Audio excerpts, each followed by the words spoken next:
क्या आप जानते हैं कि इस ब्रह्मांड में सबसे पवित्र, सबसे निर्भीक और सबसे समर्पित भक्त कौन है? कौन है वो जिसकी भक्ति में पागलपन भी है और परम बुद्धि भी? कौन है वो जिसने अपने आराध्य के लिए समर्पण की वो ऊंचाइयां छू ली जहां सामान्य मनुष्य की सोच भी नहीं पहुंच सकती? वो है हनुमान।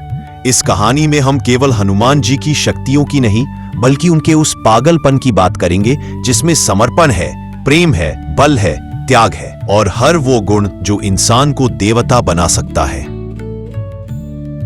बहुत कम लोग जानते हैं कि जब हनुमान जी छोटे थे तो उनकी भूख ने उन्हें सूरज निगलने तक पर मजबूर कर दिया था। उस समय उनकी आंखों में कोई डर नहीं था, सिर्फ जिज्ञासा और ऊर्जा थी। पर यही पागलपन आगे चलकर बनता है शक्ति का स्रोत। रामायण के एक पुराने संस्करण में एक प्रसंग आता है जहां लंका का एक छोटा राक्षस रावण की आज्ञा से एक किशोरी का अपहरण करता है। पर जब वो किशोरी को अपने झोले में बांधकर उड़ रहा होता है तो रास्ते में बाल हनुमान उसे देख लेते हैं। वो समझ नहीं पाते कि ये क्या है, पर उन्हें अच्छा नहीं लगता। वो उस राक्षस के पीछे उड़ जाते हैं और आकाश में ही उससे युद्ध करते हैं। उनका वो उड़ना, वो हमला और उस राक्षस को नीचे गिरा देना सब एक खेल जैसा था, पर उसमें समर्पण था। बाद में पता चलता है कि वो किशोरी अयोध्या की राजकुमारी थी। रामायण की मुख्य कथा में ये प्रसंग नहीं आता, पर लोक कथाओं में ये आज भी जीवित है, जो बताता है कि हनुमान का पागलपन भगवान के लिए नहीं, बल्कि हर निर्दोष के लिए था। जब सीता माता का हरण हो गया और राम उन्हें खोज रहे थे, तब वानरों की एक बड़ी सेना बनाई गई। सुग्रीव ने सबको दिशा दिशा में भेजा और दक्षिण दिशा की ओर हनुमान गए। साथ में थे अंगद, जांबवंत और अन्य योद्धा। परंतु रास्ते में एक समय ऐसा आया जब सब थक गए, खाना नहीं, पानी नहीं और सामने फैला हुआ समुद्र। अंगद ने कहा, अब लौट चलते हैं, शायद हम असफल रहे। पर हनुमान शांत नहीं रहे, वो जिद पर अड़ गए, जब तक सीता माता का पता नहीं चलता मैं नहीं लौटूंगा। उनका यह वचन नहीं था, ये पागलपन था। जांबवंत ने तब उन्हें याद दिलाया, हनुमान, क्या तू जानता है कि तू कौन है? और फिर हनुमान को याद आया, मैं वायुपुत्र हूं, मैं उड़ सकता हूं, मैं पर्वत उठा सकता हूं। और तब हनुमान ने वह महान छलांग लगाई, समुद्र पार कर लंका में प्रवेश किया। वो छलांग नहीं थी, वो था प्रेम का तूफान, समर्पण की चिंगारी और भक्त का पागलपन। लंका में पहुंचकर हनुमान जी ने जो किया वो एक रणनीतिक दूत का कार्य नहीं था, वो तो एक मां के लिए तड़पते बेटे का आर्तनाद था। हनुमान जी ने देखा कि सीता माता एक वृक्ष के नीचे बैठी हैं, अश्रुपूरित नेत्रों से राम का स्मरण करती हुई। हनुमान ने संकोचवश पहले उन्हें पहचान दिलाई राम की अंगूठी देकर, और जब सीता मां ने उन्हें पहचाना तो हनुमान ने कहा, मातेश्वरी, बस आज्ञा दीजिए, मैं अभी रावण का अंत कर दूं और आपको ले चलूं।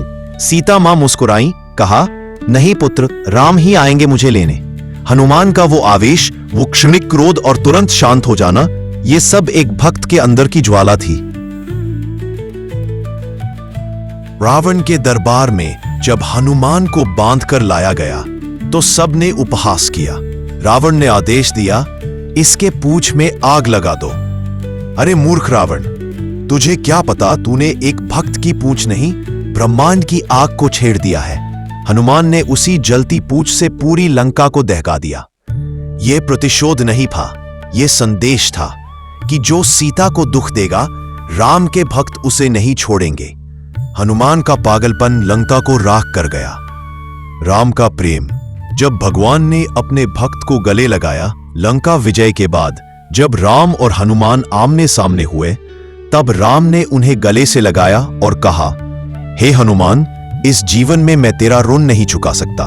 हनुमान ने हाथ जोड़कर कहा, प्रभु, मेरा जीवन ही तभी सफल है जब आप कहें कि मैं आपका हूं। यह वचन नहीं, यह पागलपन था।